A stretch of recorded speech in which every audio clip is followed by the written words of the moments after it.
I burst out laughing when I saw this headline, but it's completely real.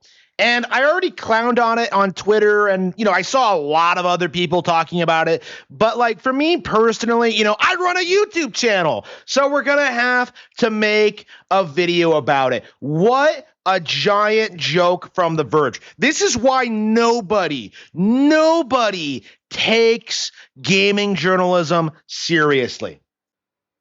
So we might need to give this a little bit of context because I feel as if a lot of people may not be aware of what's actually going on here and why this is a problem. Because for the past 4 years, we've been told by the gaming industry that the handheld gaming PC market is exploding, that it's super popular, that it's super successful, that this is the future of handheld gaming, that the Switch is old news, that it's busted, that like nobody's going to want to play it anymore once they discover these new handheld gaming PCs. This was a gigantic cope day one. Okay, like actually day zero, because I came out and like pointed out the fact that the Switch 2 outsold the Steam Deck's lifetime sales, like with the pre-orders alone. Like the difference in success between the Switch 2 and the entire handheld gaming PC console market, not just the Steam Deck, but the entire thing, is just astronomical. Like, it's not even really a contest. And yet, the enthusiast journalist community has been trying to gaslight us for years into thinking that the Steam Deck is taking off, that Nintendo is going to struggle going forward, that eventually they're going to get bottlenecked and eventually they're going to get like driven from the industry because so many companies are just doing way better work than Nintendo, selling more powerful hardware at more affordable prices. Well, at least they were selling at more affordable prices. With the recent price hikes of the Steam Deck and the almost certainty that every other competitor on the market is going to do the same thing, we need to acknowledge the reality of the situation, that the Switch 2 won, and it's not even really close. The Steam Deck wasn't even able to compete with the Switch 1 in the twilight years of its life, okay?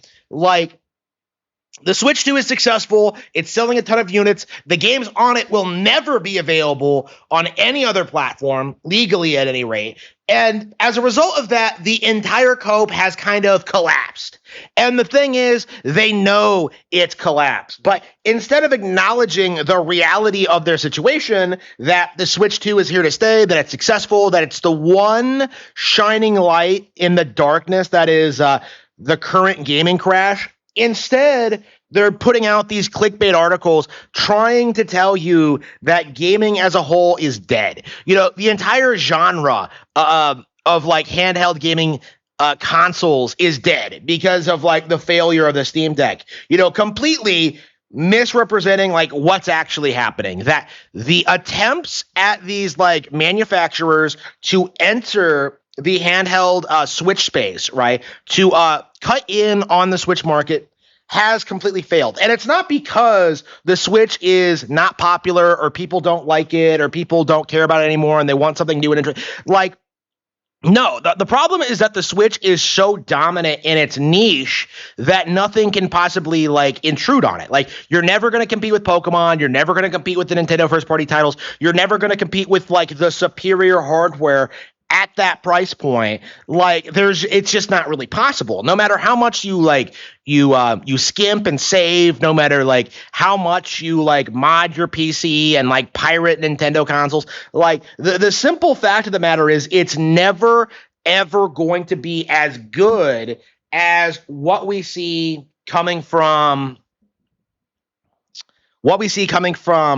Nintendo. Like, there's just no possible way for a company like this to be successful. And I'm sure some people will get mileage out of their things. I'm sure people will enjoy it. I'm sure some people won't regret their purchases. But like, by and large, Nintendo is the big mainstream hardware gaming manufacturer now. And all these other brands and all these attempts at encroaching on their space are ending in failure. And we're seeing situations like, the iPhone isn't as big of a deal in gaming as it used to be because people understand how that ecosystem actually works and how exploitative it is and how reliant it is on like pre-existing licensed brands from other companies. Like what we're seeing now, what we're seeing today from the Nintendo community, from this gaming community, is that we're seeing like the narrative die a death. The narrative being that Nintendo could not compete hardware wise, that they could not compete in the gaming space, that they would like be forced to go third party eventually.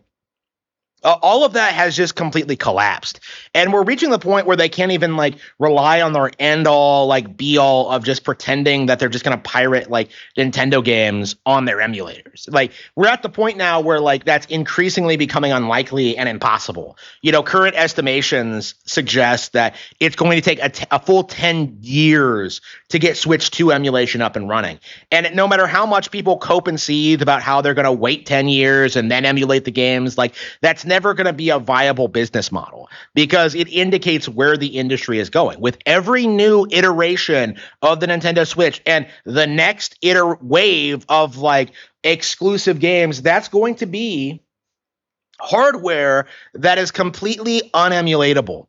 And every time you crack it, every time you like try and pirate it, like what ends up happening is that you're going to get cracked down on, you're going to get fined, you're going to get sent to prison. And I imagine at a certain point, we are going to see people on YouTube get taken down for even suggesting emulating Nintendo games. Again, we're heading in that direction, but the industry just doesn't want to admit it yet. They want to still pretend that a gaming PC can play everything that's ever been released. And it simply isn't true. It's simply a cope to ignore the reality of the situation because it makes way more sense for everybody to simply just buy Nintendo hardware and play your games on that. And it's getting really interesting seeing how people like RGT85, they do this thing where they come out and they're just like, oh man, Nintendo, nobody plays third-party games on that platform. Madden's never going to do well on Nintendo. Like, and they just don't seem to understand where the industry is going. They don't understand that like they've lost the console war. They don't understand that like all their copes are obsolete and honestly were never really a thing to begin with. And what we're seeing is the slow, gradual decline of the narrative that was introduced by like all these different companies and all these different brands. Like we're in real time seeing like the end of video game journalism in a way, because so much of it hinges on this idea that they're selling people on the fantasy that owning a PlayStation or a PC is somehow like higher end and higher status than a Nintendo console. And like without that illusion, like they really don't have anything to fall back on. You know, anybody who's seen me play games and compare my gameplay to Review Tech USA, like you know just how much better at games I am than Review Tech USA. You know just how many more games I play. You know how many more games I beat. You know how much more credibility I have as like a player and a gamer. And I only play on Nintendo Switch. Like I play more games than this fucking retard has $1,000 like gaming PC peripherals. Okay. Like I spend way more time every month playing games than like he probably will in his lifetime, honestly. Like I have so much more credibility when it comes to like talking about the industry and talking about tech and addressing the very simple reality that like $500 for a Switch 2 is going to go a longer way than like a gaming PC. Like the Switch 1 is almost a decade old at this point. You know, I got mine day one, like 9 years ago. Okay. 9 and 2 months, 9 years and 2 months. That thing still gets a lot of use. Okay. I still use that thing. I still, you know, get a lot of mileage out of my Switch 1. And, you know, when you compare that to like what the gaming PC guys go through, where like they're constantly buying new upgrades, they're constantly wasting their money on like, you know, things like the Steam Deck, and they're constantly trying to like justify it by saying that like, well, like at least we can get games for cheap on Steam, you know, years after they first came out. Like what we're seeing is just like the slow, gradual decline of the narrative. What we're seeing is the end of all the copes that we've been going through for the past year, because we were told, this time last year, that the Nintendo Switch 2 could not possibly outperform the Switch 1. We were told that Nintendo had never released two successful consoles in a row. We were told that Pokemon was on the way out, that nobody cared about Mario, Zelda, or any of the other Nintendo franchises. We were told that Star Fox would never come back, that nobody would ever play Xenoblade or Fire Emblem, that people hated this anime shit. We were told, okay? Told that Nintendo would never be able to compete long-term with the rest of the industry. And what we're seeing in real time is the entire narrative falling apart. The only real criticism about the Switch 2 after it first came out was this idea that it was overpriced. $500, $450. $450 was too overpriced. It was obnoxious. It was an outrage.